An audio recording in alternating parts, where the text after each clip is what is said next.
Thanks for the opportunity to be here today. Towong Shire, for those of you who don't know, we are located in the northeast, to the east of Albury-Wodonga, about a 3.5-hour drive from here.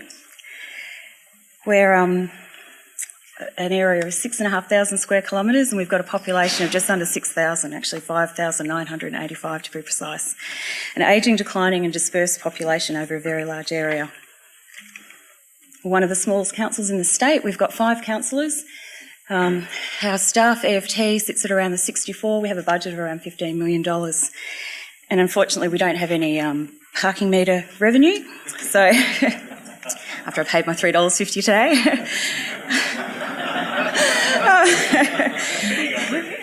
I'm sure they do. Probably don't need it. Half of our income comes from rates and the municipal charge and other charges, and the rest of that comes from grant funding. In terms of rate cap variations, we've had a crack a couple of times now. The reality for a small council like Towong is that we actually need to go above the ministerial cap simply to do the day-to-day, to continue to deliver services and infrastructure at the level that we're, the very modest level that we're currently providing those. Our applications for the higher cap have been prepared in-house, and I'm pretty pleased to say that we've had a 100% success rate, so you can't do better than that. In 16-17, we applied for a cap of 6.34%, and this year we applied for a 4-year variation of 5.5% for the 4 years, for each of the 4 years. Sounds like big numbers, but to put it in context, a 1% increase to rates and municipal charge at Towong brings in an extra $65,000. So this graph I thought was pretty important to show you. This is the underlying result. If we stick with the ministerial cap, head south, okay, and this is where we were at when we were doing the 6.34. So in terms of our sustainability, if we stick with the ministerial cap, we're out of cash in about 5 or 6 years' time.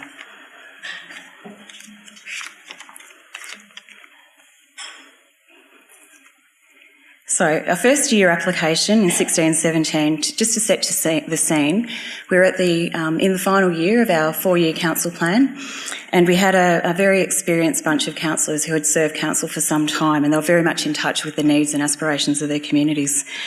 In my view, I reckon there was probably 3 key factors to our success with that application. The first one being that we had a robust long-term financial plan that we'd had in place for some time. So, as far as I'm concerned, I have an accounting background. That's absolutely critical if you're looking at this type of application. The second key factor was that in terms of community engagement, the timelines are pretty tight, and we really didn't have, we weren't in a position to consult and engage specifically in relation to the higher cap. But we were fortunate to be able to rely on some extensive community consultation that we'd undertaken in the 3-4 years prior when we were developing up some community master plans. So the priorities from those plans actually were fed into our community plans and built into our budget and long-term financial plans. So to me it was like, well, we don't need to go out and do a new process because we've actually been doing this for the last 3 or 4 years, and this is what the community is telling us that they need. We didn't conduct a survey asking people would they like a higher rate increase, because we actually know the answer to that. And the third key element for me was that we were able to demonstrate that we'd taken significant steps to clean up our own backyard. And when I say that, what we had done to be lean and efficient, things like shared services and collaboration and demand reduction and introduction of innovative practices and that type of thing. So we had a really good track record, and it wasn't a case of being a wasteful council. We'd actually done a whole heap of work, and that's why the increase was needed.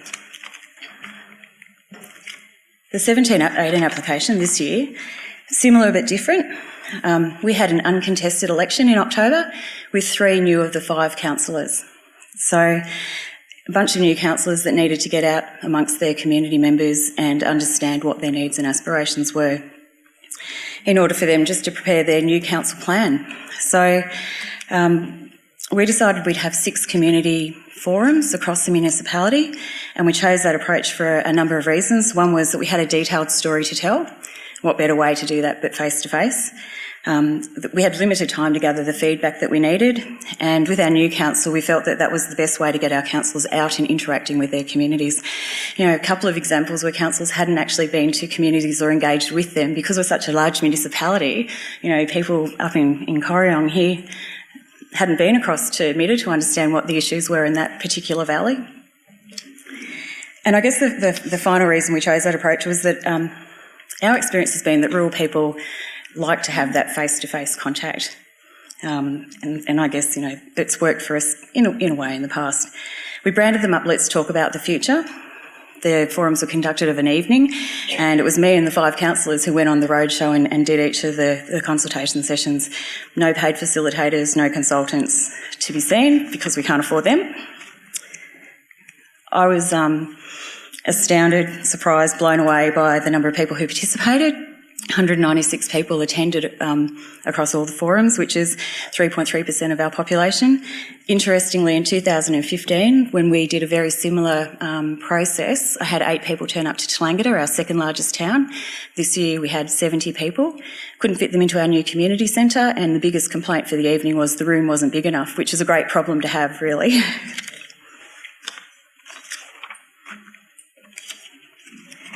So in terms of the format of the forums, consisted of the Mayor doing a welcome, then I did a very extensive, comprehensive presentation, which for some was probably a little too comprehensive, and then we did some group work. I talked about things like all the good work that we had done in that particular locality and across the Shire more generally. Things like our council finances and the impact of rate capping, the measures that we'd taken to be lean and efficient, and what the cost was of delivering a whole range of different services like the kindergarten and the swimming pool, and the cost of just maintaining a kilometre of roads. I try to put a fairly positive slant on it because I think people lose sight pretty quickly of all the good work that we all do. You know, you deliver a great new project and that's fine, what are we moving on to next? And people forget. Then we broke up into groups, and these were the 5 questions that we had the groups work on, and our councillors actually facilitated that conversation at the table. And then they took all the post-it notes and reported back to the meeting at the end. So we asked things like, you know, what do we do well? Try and put that positive slant on it. What would you like us to do better? What are the 2 or 3 key projects that you'd like us, you know, to see delivered over the life of the council plan? Are you getting value for money? And if not, why not? And how do they measure value for money? Because I'm still struggling with that in terms of being the CEO of the council. You know, for the mum and dad down the street, what is value for money when they're paying their rates every year? And, you know, the question that you think you might know the answer to, but, you know, what rate increase are you prepared to pay to maintain the current level of services and infrastructure, and what are you prepared to do with that? And that was certainly interesting to see the response from 0% right up to, you know, no more than 6%. We did have one response that said, I don't care what the rates are, my dad pays them. So how do we use the feedback? Well, we collated all the feedback, did it via post-it notes and butcher's paper and all of that. I'm still having nightmares about collating the post-it notes because in a small council it's very hands-on. We grouped them into the operational issues, the pothole issues, the overhanging limbs, that type of thing that we could act on straight away. And the other part was, you know, the items for consideration for inclusion in the council plan. And I guess one of the key questions is, you know, how do the feedback inform decisions in the ESC application process? Well, I guess remembering that we've got a new council, for some of them, you know, they weren't even aware of some of the issues that were being raised. So just being in the same room and talking to people was a great way to inform the councillors who are about to embark upon doing their council plan. I think also for the new council that it helped them to understand that the high rate cap in the previous year was the right thing to do, simply because we'd made some cuts in the previous year to accommodate a lower cap, and that had an impact on the community. So we reduced the swimming pool season by a week. You know, we stopped doing certain things around the place, that cleaning toilets in the park on a weekend, stopped doing that type of thing. So it had a profound impact on the community, and so our new council going in went, oh, okay, we actually need to do some of these things. We need to reinstate them, but they understood, you know, why it was necessary to have that high rate cap application. In terms of evaluating our engagement process and how effective it was, we kept it pretty simple, and that's the way we roll at Towong. We emailed out all the collated feedback to the participants. We took their email addresses and that type of thing when they registered with us. And with the feedback, we attached a very simple SurveyMonkey survey. I also received a bit of direct feedback, both good and bad, ranging from I'm glad I came and I learnt a lot to it was just a PR exercise by the council and not genuine consultation. On a positive note, gold star here, survey results, 85% of the participants said that they'd had appropriate opportunity to provide input into the future direction of the council. That's fantastic, isn't it? 85%. And then when I read the fine print, of the 196 participants, 7 of those responded to the survey.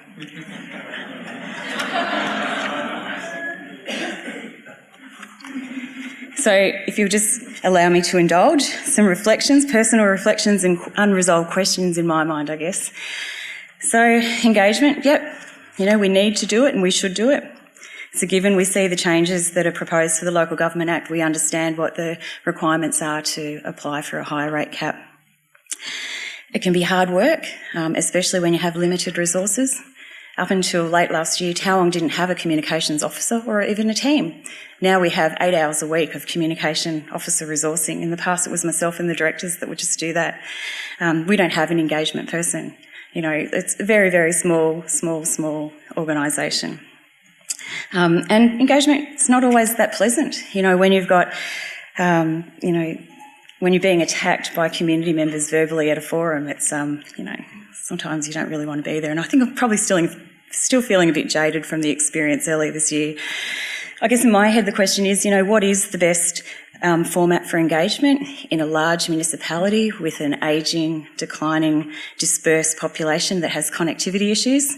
We talk about participatory and deliberative democracy, but are we actually biting off more than we can chew or more than we can manage in a small council? I see Kathy's standing there. I'll just ignore her for a minute. I guess what's that noise? I've got concerns about the amount of resourcing that might be required to do engagement well, particularly when you're already struggling. And I guess the answer to that is we need to cut the cloth to fit. I'm currently deciding on whether I appoint a community engagement part-time person for it's going to cost me about $60,000 a year. That's a 1% rate increase. Okay. How do you get people's heads around council finances and operations? I'm a chartered accountant. I've been in local government for a long time. It took me a long time to get my head around how things work, and I guess for me, how are we going to get the community heads around this kind of stuff? It's going to take a significant amount of time and energy to do that. The trade-off question, it isn't that easy, particularly when you're only providing a really modest level of service. So, how do you compare a library to a pool to a kilometre of road? And finally, and this might be the contentious ones, are people really that interested? Are we over-consulting? And what is the role of our elected reps and professional staff in relation to decision-making? I'm done. Sorry. Thank you, Juliana.